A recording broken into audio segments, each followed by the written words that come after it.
Well, here's a simple Python code, and can you find the correct output of this code?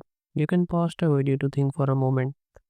So as you can see, we have a list here, and here in the next step, we have created a nested list multiplied by 3.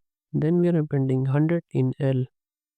So the correct output of this code is 1 to 100 3 times, and that too in a list. But if you didn't understand this code, let me explain.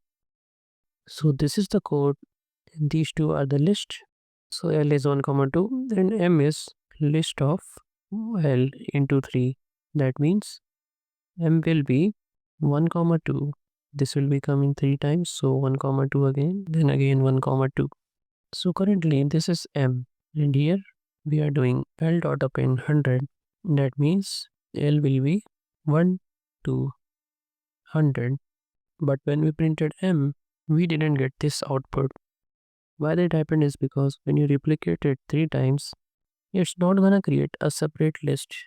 Instead, it's gonna be referencing to that variable, which is L here, which means the new M will be 1 to 100, 1 to 100 and 1 to 100, which was the output